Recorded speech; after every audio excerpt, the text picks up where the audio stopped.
我们之后要跟 RW 交手的话，主要是就我们不能打得特别急躁，要比较有规划的。RW 的话是打下路为主的，就是一般他们就是中野会帮下的次数会比较多。如果我们能限制他们中野的话，然后我们下路能取得优势的话，那我觉得我们应该可以赢下这场比赛。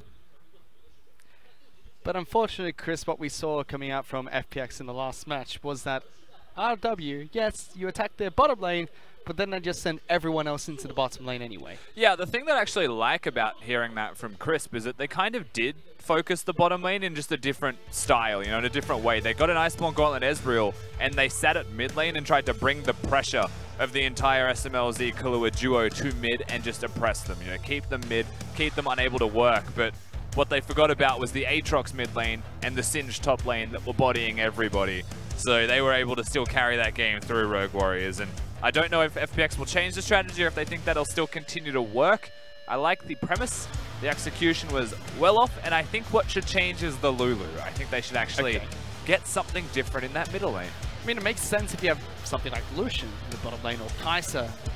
Lulu can protect that quite well. It doesn't buff up an Ezreal too much. It's still okay with the Ezreal. I more want to see something more from Cool. You know, the one time that he hard carried a game, or the one time that FPX were able to beat WE, it was a Yasuo. You know, you get some big showing from Cool. Big carry, Zoe Yasuo style pick. He's able to carry with. And I think instead of doing that diffusal of bottom lane from Rogue Warriors, they should actually play around winning the game, not preventing their opponents from winning the game. I mean, he even has a game on Cassiopeia, LeBlanc, and Aurelion Sol. Picked up the Galio once as well, so has shown that he can go to more than just the Lulu supports, can throw out other supports for FPX. Yeah, absolutely. LeBlanc also one of those other ones that could potentially side lane. Galio, one of those champions that RNG have shown can 1-3-1 or 3-2 if they wanted to go towards a top laner. So there's options there. I personally want to see the mid lane change, though we don't know what FPX is thinking right now. Well, FPX have diverse champion pools across all their members. I'm curious to see if they're going to change out their draft at all. Pull in another strategy. One thing's for certain, neither of these two teams have gone towards a funnel composition yet in the LPL, but they have some interesting ways of playing around the current meta, especially Rogue Warriors being the meta breakers from the spring split are having a good old time with the current picks that they can throw around the Rift. First three bans coming out from FPX already a change. Lucian as well as Aatrox will hit the bench, with Fiddlesticks being their second ban. Nocturne, Alistar, and Rakan, the three bans from Rogue Warriors. The Nocturne ban's definitely a respectful ban here from Rogue Warriors. Camille is the one that is gone. So whilst the Aurelia can be looked at here, there's a risk that they give over the Camille to their opponents. One thing that does need to be considered is that Singed works incredibly well against a Camille. Mouse just played it in that first game, so perhaps the risk is there and FPX don't want it. Had a good game on the champion as well. Mouse played very well, but they don't. They want Talia first. That could be Signy's champion in the jungle. Could still go into the mid lane for core, perhaps a support. That's a champion that we haven't seen FPX play yet. I mean, now Aatrox is gone. Doinby's lost his mid lane signature champion, so we do have to see where he goes towards. Perhaps he just gets later priority in the draft. So for me, I'm looking at this. Camille's very good. You could look towards top laners, usually pick 4th and 5th. Maybe the bottom lane. Don't count out Doinby's Kled. That could be still thrown in there. He's played Cassiopeia as well. Vladimir is the first pick that comes out from Rogue Warriors besides the priority pick of Camille. Yet to see them play that champion either. Bottom lane or a mid lane pick, potentially into the top lane if Mouse fancies his chances with the champion, but Ashe as well as Tahm Kench. The next two lock-ins coming out for FPX. Where there is Ashe, there is always Tahm Kench here in the LPL. We love them as a duo. So FPX will lock that one in for themselves. Now on the opposite side, Rogue Warriors, if that Vladimir was going towards the bottom lane, things will most likely change and you will most likely see that go to mid. And there is a chance you get some kind of aggressive AD down there in the duo. But we'll have to find out. SMLZ can do it all. He's got the Donga. If you want to give him a Donga. Raise your Dongas for SMLZ. But still yet to see it, as Mundo is their next pick in the first draft phase. That'll head into the top lane for Mouse. Second ban phase coming out for Rogue Warriors. We've already seen the bottom lane as well as a Talia, so they know that's either mid lane or jungle. Singed is their ban of choice. The tanky Doc himself, so they're going to get rid of the Singe that we've seen Mundo do very well into, but it's definitely a compositional thing. They want to throw Gimgoon onto something different perhaps. force him onto the likes of that Shen. That may not be ideal for FPX's composition. We'll see where it continues. If another ban goes towards the top lane, then we'll know for certain that they're just trying to give Mouse a good time as much as they want to remove things from Gimgoon. But Morgana bans coming out from FunPlus Phoenix. And the final ban from Rogue Warriors, attacking the top lane again. Gangplank being taken away from Gimgoon, a champion he's played twice already. Summer split. This is a composition to me where Cool could play anything he wants, actually. Now we're looking at it. We've got some magic damage in the jungle role for Sinyi, unless he is, of course, playing the Taliyah mid. But with the presumed jungle Taliyah, you've got the Ashe 80 carry bottom lane, so you've got your 2 carries. Now you can play a Bruiser mid lane if you want. You can play a support mid lane again if you would rather. Of course, now the Karma is there. Lulu's still a possibility. Is that going to be a mid lane Karma? Yet to see Rogue Warriors use the champion in the summer split, but nah! Locked in for Gimgoon in the top lane with Irelia being picked up as well. So Taliyah in the jungle, Cool picking up the Irelia mid lane. 957 would be so proud, so happy. Yeah, 957's now got another partner in crime playing Linar. Very rarely seen champion. Yes, please. But you've revealed your hand. Charge! You give Rogue Warriors the opportunity to reveal their own. Into the mid lane goes Kled. Karma will be the support pick of choice for Kahlua. Swap that around. Dr. Muller goes into the top lane against Nah. He's been enjoying these unorthodox bruises in the mid lane, Doinby. He has, but the last time he played this one, I believe it was into an Akali, so it wasn't exactly your stock standard middle lane matchup regardless. But he's got a couple of games there on the Kled, though 2 this split, both against OMG. This time around, however, the thing I want to highlight the most is that Rogue Warriors, for their team composition, they saw an Ashe Tahm Kench locked in against the Vladimir, and they've said, all right, we're going to put a Karma down in this bottom lane, we're going to push really hard, and we're going to match the lane control that an Ashe wants to put out. We're going to make sure that we have strength in the 2v2, and the rest of the map can continue to win, so that we can unlock Flawless to still make big plays across the jungle, and he is Camille.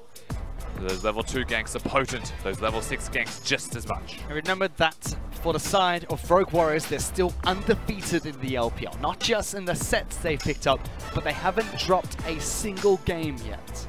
They've been looking very good.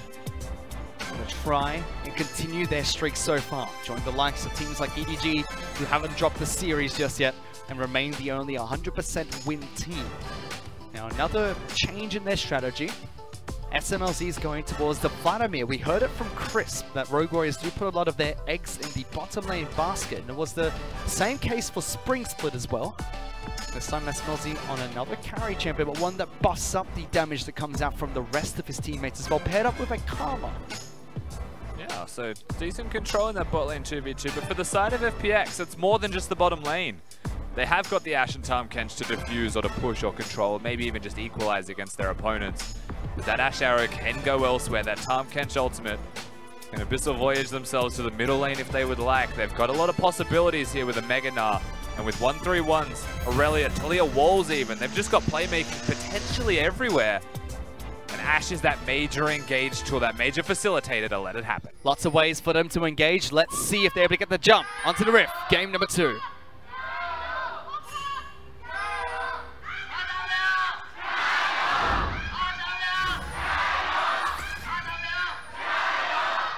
We expose the fan from the side of FunPlus Phoenix. Now it's Rogue Warriors' turn. Only one of them wanted to be exposed this time around, though, Fish. Cheeky wave to the camera. The FPX fan just... Oh, God, he's back. Show my lighter! What the heck? That's great. Oh, yeah, dance. Wiggle. Get the boogie on. Oh, and now we're back to SMLZ. There's definitely a joke that I don't know here. We need Clement. Deal with it. That's all you need. Literally. Because top lane's actually a place that I want to look at, Fish. Okay. We don't often get a chance to see Gnar. And a lot of the expectations is that playing Gnar in a bruiser meta is one of the hardest things to do. Traditionally, they lose to a lot of bruisers up there. Mundo's a tank, however. So Mundo doesn't hard win. Though he goes where he pleases, he can't just go up to a Gnar and have the best experience. You can see the airy start there. He's going to try and poke out his opponent. Try and do as much damage as he can with auto attacks as well as the boomerang. So that means early pressure and control is something that he wants to exert over his opponent. And if Rogue Warriors play a very bottom-centric style, if that is the expectation of FPX, then he should have a pretty good time up there in that 1v1. We'll keep track of that top lane matchup because it's quite rare to see a Nar that's not being played by 957, but if there was anyone else, it'd probably be Gimgoon that picks up an unorthodox champion, taking a page out of WE's book. Flawless started on his red buff, moved straight down towards the blue buff. Neither Scuttle Crab has been taken just yet. Mid lane matchup, cool. Going for the Aurelia pick. Doinby picking up the Kled again. The only player to do so in the mid lane for the LPL. And this isn't your standard Kled that we saw from the EDG set just prior. This is going to be one of those Kleds that doesn't have a Fiddlesticks backing it up. Instead, it's going to be a Vladimir and a Karma. They move very fast. Yeah, but look at the team that's going to be running at FPX. Kled starting it, Mundo, Camille, Vladimir, Karma. That's a bit scary. It's super scary, for sure. It's just not the same Wombo type of thing. It just goes extremely quickly to close distance. And that's why I wouldn't coin this team as a raw... You missed that cannon. That's actually devastating. I wouldn't coin it as a 5v5. This is actually a very overextended Nar, by the way, even though the vision spots him. Spots out Flawless, so he doesn't go for the gank until Talia was waiting nearby as well. We just saw the runes being picked up by Doinby as well. Press the attack. If you want to go check out what the rest of them were, going for the Resolve Tree second. You can use those to ruin all my solo queue games. Died. This is very good timing. Trying to jump behind Gimgoon, but Dr. Mundo wants to farm instead. No stun coming out of Flawless, just a bit of damage onto Gimgoon. You take damage like that, of course, it's going to be a Doran's Blade. Mid lane has to be careful. Dangerous. The shove doesn't connect though. Singy will still get the slow coming out from red buff, and Doinby's perfectly fine. Still has Scarl just in case. But it's not a teleport mid laner fish. It is still just going to be the Ignite. He doesn't have control of mid lane anymore. Potion has to be used. But we're seeing Doran's shields everywhere from the side of Rogue Warriors. They want to sustain through.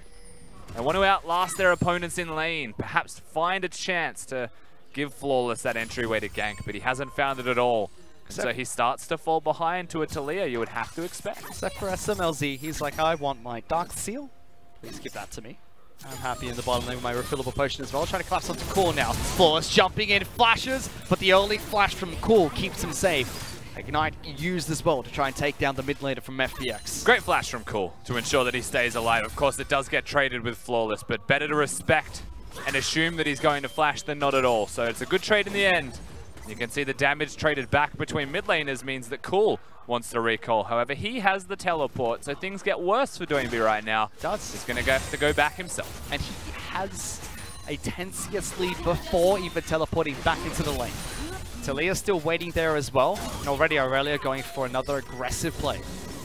Hawkshot's going to spot out Camille moving away from the Raptor camp, but we'll head back to base. Doinby's going to do the exact same thing. Not level 6, so he can't charge his way back into the lane, and Cool will get a good push here, which actually denies Doinby. He doesn't want to recall, but it's not even a cannon wave, so nothing really goes to plan here for Doinby. He'll be fine in terms of health. There's going to be no pressure of a dive, but it does mean that Cool gets free time. And does he just go deep with his wards here? There's a control ward he can place at the red buff, which is what I would expect. Level 5 on Mouse. The question is, past that ward, does he dive? He's going to be able to meet Flawless. Flawless, level 3, jump away, no! It's a scary blade dancing woman. There was an Aurelia there. That does actually, as an indication of Flawless, whilst it was a bit awkward for him, indicates that his jungle's warded. He knows fully well that there's going to be vision up there. He's been spotted. Talia is now free to take the scuttle and grow a more sizable advantage for himself, complement to that mid-control Cool had. But at the same time, the ward should get cleared. The control should not persevere. Yep, keeps Mouse happy in the top lane. He continued to go about his investments in business deals. Level 6 will be picked up by Dr. Mundo as well. Hello. Kled target selection. Throwing me for a loop. He wasn't farming very well. Yeah, he's missed cannons and minions by hitting the wrong ones. It's just Doinby. Can't say that. Super carry Doinby needs to miss a few to, you know, make him want to work harder for the next one. Karma being eaten up here, Kahlua being slowed down and ignited, but just wanted to stop Elemic's base. But here comes Kled, charging in, gets the knockback, jumps on top of it, gets the first one, and gets away from the flick as well. Great flash from Doinby. Very clean from the Kled. Kahlua does get ignited and survives with the smallest amount of health. Chooses to use the empowered Q to get damage down just before the Kled arrives. They get themselves the kills, they get out. Very nicely done. There's no response from FunPlus Phoenix. Cool was just walking down river. So scary coming out from Kahlua as well. This is the man that always holds SMLZ back, tries to protect him, or doesn't hold him back in terms of making him bad, but keeps him on a leash. Being a bit aggressive here, almost pays for it. The gank comes out from Doinby, capitalizes on FPX trying to return. Gets first blood onto the mid lane. Doinby needed that as well. He was falling behind. Absolutely. He's got the Tiamat from that kill also. Goes back to base, gets it, can run in. So he's got more wave control in mid. A lot of Kleds will go towards the Phage first, but when you're a mid laner, Tiamat much better because you can control the mid wave and you can roam more effectively. And that's what's absolutely what you need as a Kled, right? You want accessibility into other lanes to utilize that ultimate. But he's still a level behind Cool. Well, finally catches up in experience, so he's level 7 as well. Flawless at level 5, but that's matched by Singy at the moment. Chilling Smite being picked up by Talia. Trying to slow down the enemies, get that flick a bit easier. Doinby gets a good push in here. Cool's forced to move over to blue buff. Going to pick that up for himself because Singy was able to steal away the blue buff for Rogue Warriors side of the map. Yeah, and of course having a blue buff on your Aurelia in the middle lane does mean you can match the Tiamat wave clear.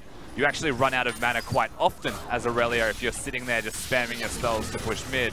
And in order to push mid, you have to use a lot of spells. So now he's got that blue buff. A pretty good stead in that middle lane, but Doinby's absolutely on the trot everywhere around the rift. I assume that thing trots. Let's go! Do your trot! Raz will know. Why would Raz know? I don't know. Fair enough. He barely knows what Skarl is sometimes. Skarl is a Dracolops. Not a dragon? No, he's a Dracolops. What the heck is a Dracolops? It's the species of Skarl. I thought he's a lizard. He's like a Dracolops. He's 100. I googled it when he first came out. I don't even know why. You put googly eyes on your Skarl wallpaper. Yeah, I that's literally googled it. Gonna try and collapse to the core. Ultimate keeps him locked in. Doinby's gonna try and look at FPX going for the fight. Arrow from downtown connects, and the first kill goes over to Doinby, but Ash picks one back up. They join the fight and they turn things around. FPX collapse too quickly. 2 kills to the shotgun. And that's exactly what FPX are looking towards. The Tahm Kench, the Ash, the engage tools of the team. When Rogue Warriors come towards them, they're quicker to the punch, and you can see that it's dead bodies. We're trading now turrets. Kahlua and SMLZ not going to be fast to push. It's a Karma and a Vladimir. FPX far faster. They're going to try and do what they can to at least trade turrets 1 for 1. Already getting good damage onto these, but giving up on the fact that it will be FPX to get the first turret, and crucially, the mid lane outer turret as well. And they smartly give the solo gold to LWX. I was worried for a second that the 3 of them would go towards it, but they get it a wave ahead of their opponent, so they're able to afford the time to walk away and give solo gold to LWX. Now setting themselves up nicely. FPX to stay within the game. And of course it's Rogue Warriors that kick this one off. You can see Flawless does get stunned. Cool doesn't have the stun available, however, after that point, so he inevitably will fall. Nice work from Doinby to secure that one, Ignite use, but now quickly LWX and Crisp got here. You could see Kahlua was in the river, but he barely crested the Dragon Pit. Teamwork coming off from FPX was OP. Oh, we're charging bottom. Charge. Look at Skarl roll around, looking for Cool. SMLZ, he's just so fast. Can't stop this, Vladimir. Cool gets the ultimate coming out from Vladimir. Throws out his own stun, dodged out by the Sanguine Pool, but he's just running towards turrets. Gonna try and dash around towards a couple of minions. Death. Is it an execute or is it a kill? Is the only game we have left to play. Real Flawless life, though. or is it fantasy? Not even gonna be a turret. Nope, just the hook shot to be seen. But look, FPX, they're trying to make the trades. They acknowledge that their mid laner Cool, who once again, between games, finds himself caught in a side lane, is still going to die. Oh. So they try and make the trades. You just treat him like a proxy farming Singe and let him run into the enemy base. But FPX try to take advantage of this. They will get a Rift Herald for themselves. Gold now dead even between the 2 teams. 1 Dragon to Rogue Warriors, a Cloud Dragon at that, but Rift Herald to FPX. This is the first time we actually get to see top lane, I think, from level 1. I'm sure it was a interesting time to be up there as a Mundo. Gimgoon's done well. Look at Mouse's turret. It's below 1/3 of its hit points. Yeah, the Airy Gnar. Of course, in Mini Gnar he's susceptible to damage, but he has a lot of pressure against those tanks like we mentioned before. So, has been doing very well for himself. You can see that reflected through the turret like you mentioned. Ultimately, though, I doubt he's going to be able to get the turret killed if Mundo starts to get those items completed. And he's got some wave clear now with the Barmy Cinder. And he's got that chain vest on top of it. So very difficult to actually remove. Ooh. Nice puddle. More wondering why the ult was thrown at all, but it was still a nice puddle to dodge. Singed and Vladimir. There's two champions that SMLZ should never be allowed to play because they laugh. Something you will never actually see SMLZ do. I do hope that one day he wins. That'd be very funny to watch him play Singed, wouldn't it? Yes. I do hope that one day they win an LPL title so we can actually see if there is any form of emotion coming out of SMLZ. He's another robot in the league. iBoy was the first one.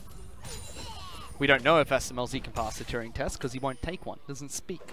We know that he's prone to emotion though. We've seen him check Twitch chat after his games to, you know, to see what everyone thought of his performances. Doinby now found Cool. Well, it's Cool found Doinby. Oh wow, that's a lot of damage coming out from Kled. Tom Kent getting into the bottom lane as well. Crisp is there.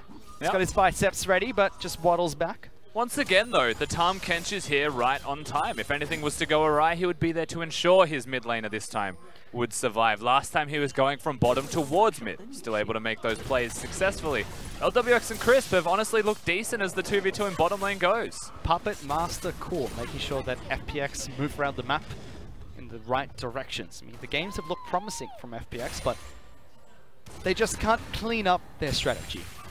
Yeah, to me, a lot of the problems in that first game was that they were just hard forced against and their composition really struggled to deal with it. You know, they were a slow setup, get the Nocturne ult in style of comp, and this time around it's a lot more rounded. They are able to make the force with the Ashe if they choose. They've got split push if they want with Cool. And the difference between games here is that, oh god. That's an ignite, but Bear Trap on the rope doesn't connect. He still goes over the wall with charge underneath the turret. Doinby gets the kill. Good stun coming up from Cool, but see you, mate. Doinby's going to jump over the wall. Scarl's going to run away, you stupid cowardly lizard, leaving me all alone. But Doinby still gets the kill, and Fashi at that. Kalua's got his back.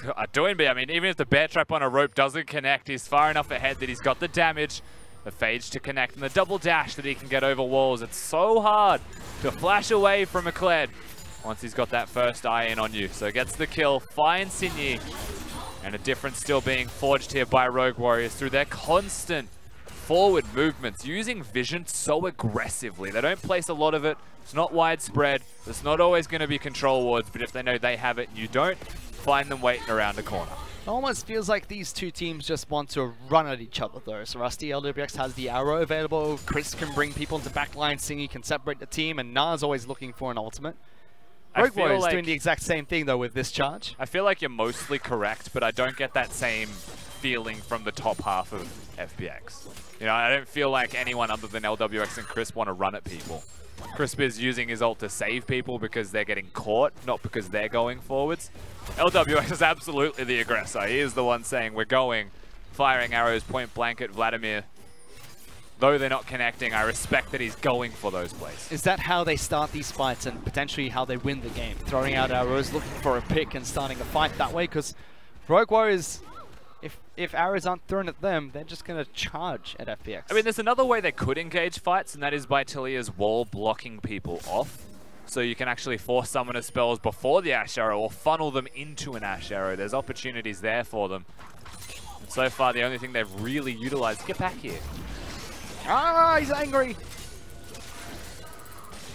Fortunately, not a appropriate Herald usage. Was just timed out, so you don't want to discredit FPX for that one. They just didn't find time to set up. Couldn't put it mid lane. Mid was already dead. I would have preferred if it was in Mundo's lane top, but he was jungling bottom, so he just used it when it was about to expire. Thought that would have made sense, throwing it to the top lane even from base. Kimco takes down the turret naturally. Wouldn't have been too bad if he got some help. Tommy wants to kill everyone. Look at this. He's just impossible to deal with, you know? Like, no one's going to be able to chunk through his health bar. You're never going to dismount him. There's not enough damage from Cool unless he commits to the ultimate, gets resets on the Q. So sitting in this 1-3-1 style setup is working favorably for Rogue Warriors if Doinby continues to be a serial nuisance. Making Cool's Umbrella look like a peasant at the moment. Black Cleaver shredding through all the armor. Tony Force not doing too much against Kled. It's a happy camper in the bottom lane. Harder be going to try and use the pressure that's been created in that bottom lane to take another elemental for themselves. Ocean Dragon's their target. No contest comes out of FPX. Target well and truly secured. There's no Baron on the opposite side. We're only 16 minutes into this game. Doinby finally shows a bit of reservation. Dashes backwards to dodge the stun when there was a Talia. You can do that? Surprisingly, yes, he used it that way also. He doesn't have the flash, so there will be times where he has to show respect. And that is actually a major part of the point that we said before about Rogue Warriors with vision. Doinby tries his best to play super smart around that vision control. Mid. SMLZ taking a lot of damage. Elobix holding on to the arrow, but once bitten, twice shy. It was dodged by SMLZ earlier, and Elobix just shows who's boss without using that ultimate. A much better trade this time from LWX. The game of chicken is well and truly on. If SMLZ used the W, the arrow was coming straight afterwards, they would have found that kill. So not going to be happening. He'll be able to sustain, but you can see how much damage this Ashe is able to put down. Starting to get scary. You can also see the use of lethal tempo in Ashe as well. That boost of attack speed when he attacks the champion with the focus coming out from his Q. Shredding through SMLZ. A lot of things at play when a Vladimir goes up against an Ashe. Even using the Blade of the Ruined King active to slow him down, ensuring the Karma speed boost wasn't enough to disengage. But that's a big cooldown. Throw out the Hawk shot, fake that it's an arrow. We've seen that in the LPL already. Didn't do anything, but it was funny. That's a look in at mid lane from Doinby for a second there. Just a look, blast cone's over. Look at the vision that FPX have on the bottom side of mid. They've acknowledged that Doinby is the one split pushing. He is going bottom lane, but he's also the Ignite user. So they can catch him out of position on the rotation if he walks up that river. So I really like this idea from FPX. The vision that they've got placed down, very intentional. The question is, can it stop the charge? Doinby doesn't care at the moment. Seeing he's waiting to collapse into the bottom lane, but Flawless is waiting for any form of a gank. They didn't spot him out, they left the tri-brush before he revealed himself, and Doinby's a happy camper.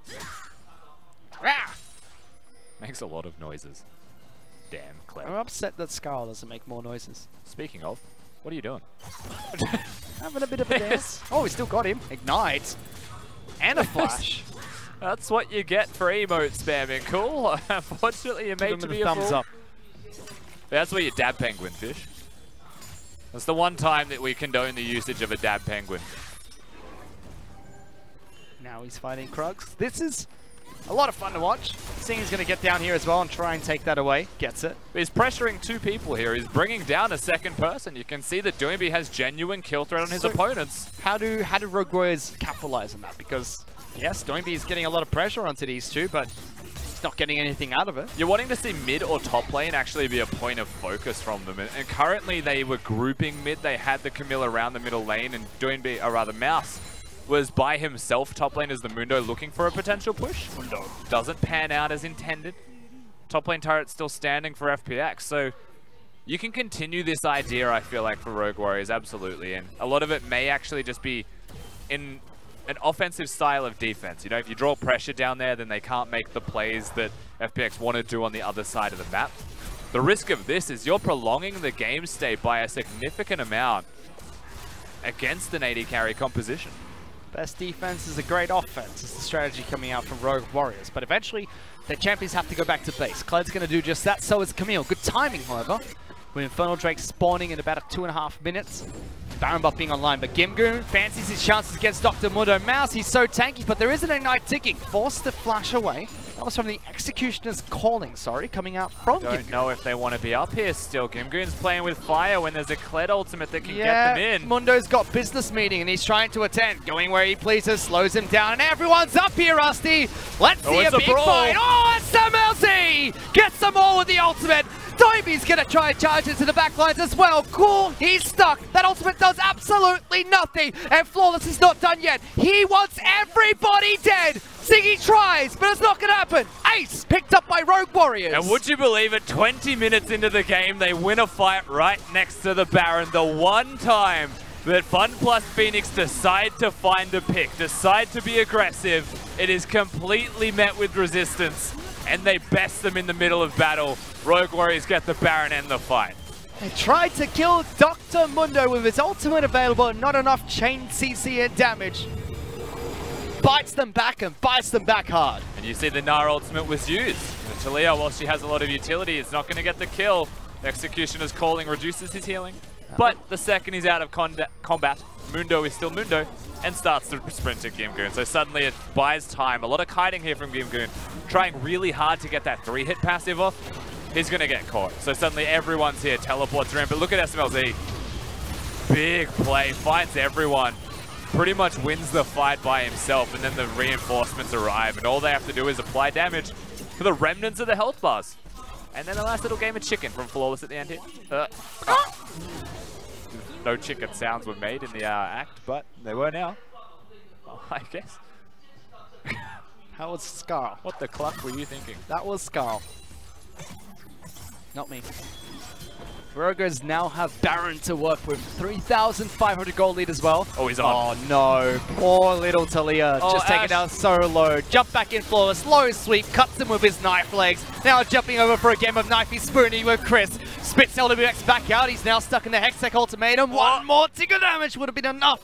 Rogue Warriors can't find it onto the spot, but Mundo got business beating top lane. He go where he please. Gimgoon goes mega. No! Solo kill picked up by Mouse. Doesn't get the Mega Dark. Gimgoon feeling real sorry for himself. This is one of those moments where you're like, why is there a Mundo in my game?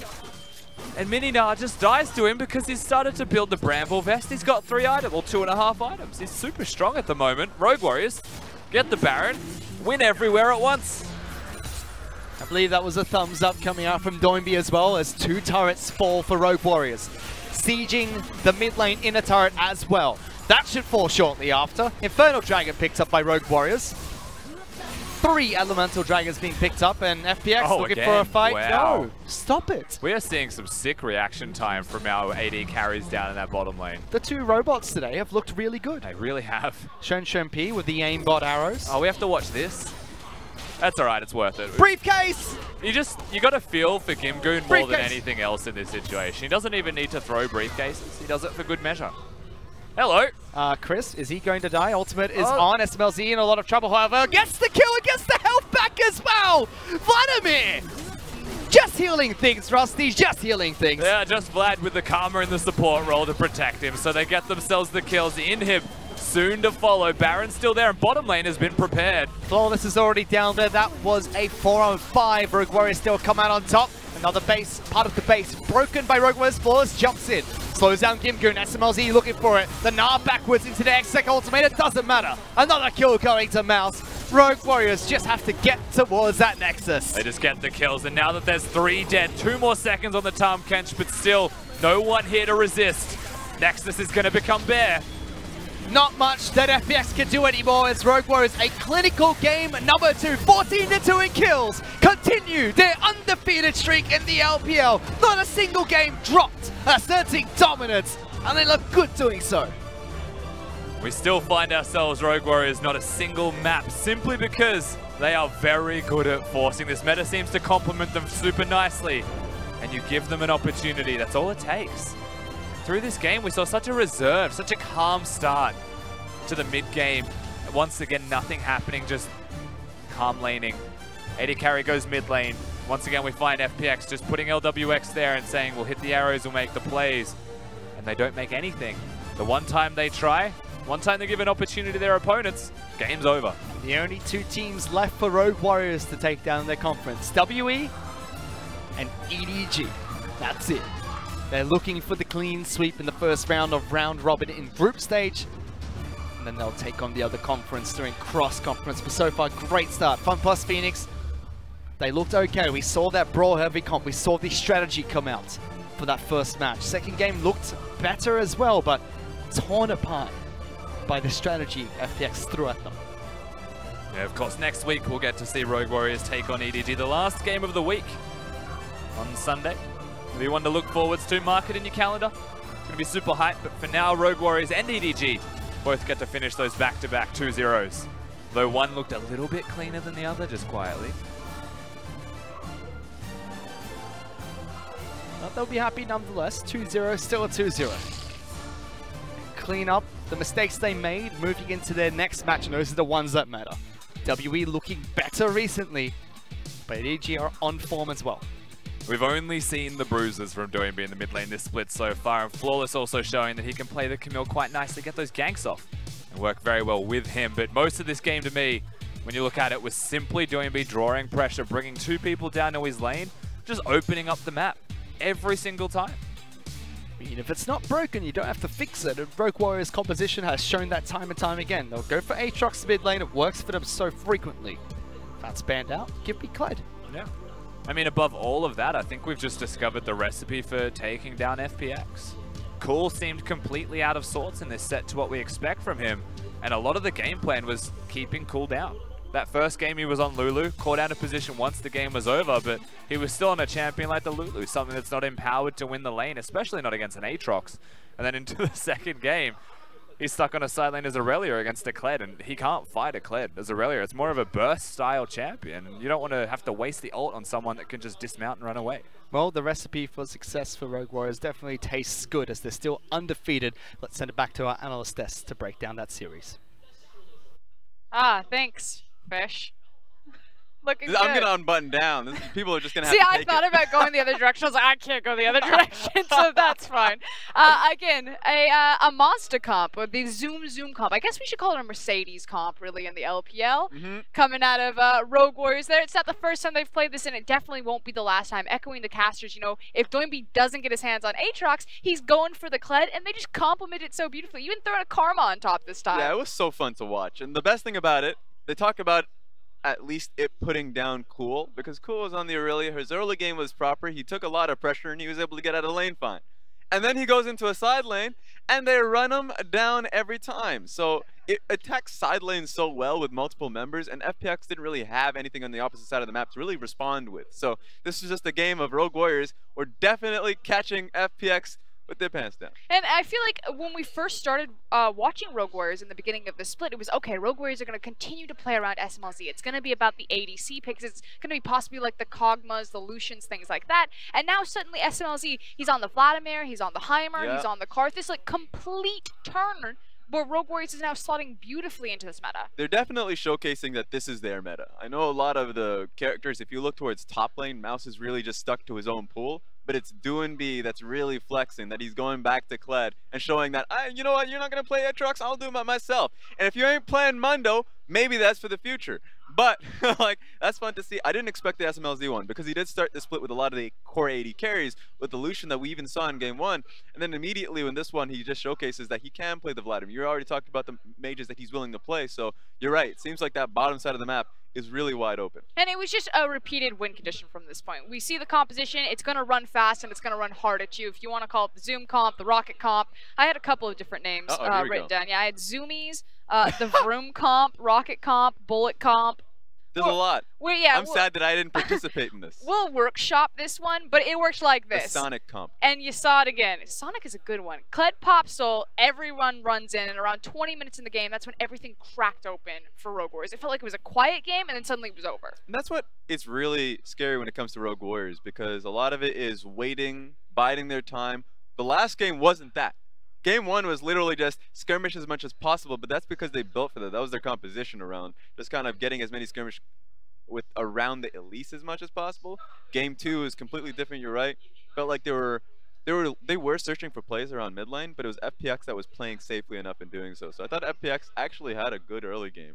It was just upsetting that didn't really pan out, and it just snowballed that quickly. And the core of the composition obviously was Doinby, and he will be the man of the match, MVP for the series. So back-to-back MVPs in the 2-0 victory of Rogue Warriors over FPX. There we go, 30% damage of his team. He just went in every single time. Only died once because, you know what, he had Kled to always just kind of run out there. And he's Dark Doinby on this graphic, but we do have a special interview. We've got Super Carry Doinby standing by in the wings. He's Light Doinby over there, and Clement is going to be sitting next to him. I think I can actually see them getting ready, giving the nod. Looking all pretty and stuff, so I hope to see what they're going to be asking about him. Exactly. So Clement, let's hear from Doinby himself. Charge! 哎，你不是说要跟我一起比吗？你要说啥而已啊？哦，对不起，对不起。Okay, so sitting here with me is the 5-time MVP from Rogue Warriors, Doinby. I originally did plan with him to go charge at the same time, but I forgot the countdown, so that's totally on me. First question I have to ask for you is, why the Kled? Why the Aatrox? What's so special about these champions? 我觉得这英雄的话是那个剑魔吧，先说剑魔吧。剑魔的话，因为前期就推线也很快，他是主一的嘛，然后那个一技能推线也很快，然后就那个剑魔的 W 可以回血。然后科列的话，因为科列我比较喜欢这个英雄，之前我 S6的时候，我最多玩的英雄就是科列，就排位。是因为我刚出来的时候就一直玩这个英雄，就很喜欢玩。然后之前就我在京东的时候也用过一把中单克烈，但输了嘛。但这版本的话，感觉很适合这个克烈吧，因为带线也很强。OK， 我也是主克烈的。All right. So Doinby's answer is that first of all, let's talk about the Aatrox. The Aatrox can actually shove the lane pretty hard. You do the E-Max, so he does have control in terms of that, and his W also tops him off in terms of HP, so very strong laning champion. As for the Kled, it's more of a personal favorite. I've been playing this champion since 2016, and he always brings me happiness. I played him on Jingdong, unfortunately didn't get any wins over there, but he kind of fits the meta this time around. He can push the side lanes very well, and he's also very good in terms of coming into the team fights. With that out of the way, I do want to ask you about Rogue Warriors' 8 straight victories in the Western Conference so far. Can you kind of tell us like what you think about your victories? How does it motivate you? How do you see this this accomplishment? 首先就8连胜了嘛，就肯定很开心嘛，但 我觉得是因为我们之前德贝的时候，我们成绩是很差嘛，所以我们德贝输完之后，输给那个 BLG 之后，我们回来都每个人都很努力，就很努力。是因为当时输的很惨，所以我们为了我们就 LPL 的很好的成绩嘛 ，LPL 上很好的成绩，所以我们都很努力了。Doinby's answer is we were definitely very happy about this success so far. 8 straight victory is no small task, but we were primarily motivated coming out of Demacia Cup. We had a bad showing there, lost to BLG, the eventual finalists. So when we came back, we all made a pact for ourselves that we were going to work harder, and we did in fact work much harder for this overall. My final question for you, Doinby, is that you seem to be like the heart of the team. You're always so happy. You're brimming with happiness. Can you kind of tell us like what the atmosphere on the team actually is, because you're sitting next to SMLZ, who never smiles, shows no emotion. Like how is he taking this so far? 他不是这种人，就是你们是误会的。他也很喜欢烧，然后就只是在那个后台上，然后就打训练赛的时候，或者那个比赛赢了之后，他也会烧，但镜头可能不给他这种，就他也很喜欢烧。Okay, so SMLZ is actually, he isn't what you guys think he is. He actually does like to take a laugh and have silly moments as well, but unfortunately he's not really willing to do it in front of camera. So in the backstage, he was smiling at their 8 straight victories as well. Thank you very much, Doinby. You've made my job incredibly easy. I'm surprised at how good at languages you are. That's the interview so far. Back to you, Frosk. He speaks English better than I do. What happened? I honestly think Clement just forgot to translate it and came upon a surprise. Like a really good surprise. I just feel it's a giant conspiracy theory. He tells us that SMLZ loves to smile, that he's laughing all the time backstage. And then... what we need to do, put in like secret cameras. Just hidden cameras. Just catch the smile? Everywhere. Look at that man! Look at his face! That is his face that he makes all the time, and Doinby's saying that he's the life of the party. And then suddenly Doinby understands English and then just like immediately goes for the translation. A Korean player understanding English and then communicating in Chinese. So truly a master of more than just the Aatrox and the Kled, but also languages. Thank you so much, Super Carry Doinby. We do need to go through some housekeeping and check the standings, because we have now completed week 2 of the LPL. There's a lot they're not telling us, but let's take a look at this. So yeah, immediately Rogue Warriors at the top of the standing, only because they played more games, but I'll take that. I'll take it.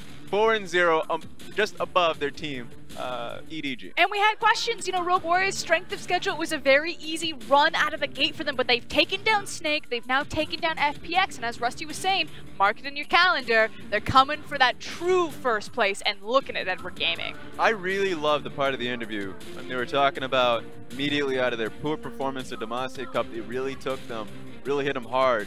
So immediately you can see it in their play. They may be playing some of the same picks, but they're coming in harder, and it seems like a lot of it comes down to the communication just surrounding Flawless. Flawless really comes in seamless with them. So it feels so good to watch this team play right now. And let's go ahead and take a look at tomorrow's matches, because reminder, the LPL never really stops. But it will be the start of week 3, and it's JD versus LGD over in Hangzhou, and then in Shanghai, Invictus Gaming versus Suning. Ooh, and that's a good one. You know why it's a good one? Why? Because guess who's back? No, really? He's back, baby. The Shy is back. It was announced on Invictus Gaming's Weibo that he will be returning. So if you want to see Xiao Al versus the Shy, two of the premier top laners, Yes. number 1 and number 2, it's going down. And we talked about it in the podcast. I had currently Xiao Al as number 1, only because the Shy was not there.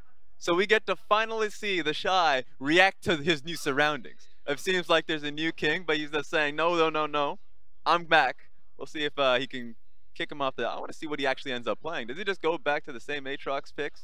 It just goes back to kicking ass, Raz. So if you want to get over the mountain, you're going to see it tomorrow. Now, that said, thank you from everyone tonight. It was a long day. Our producers, our casters, Doimby, and especially Clement. Thank you, Clement. You're standing just out of camera range right there. But from all of us here at the LPL, thank you and good night.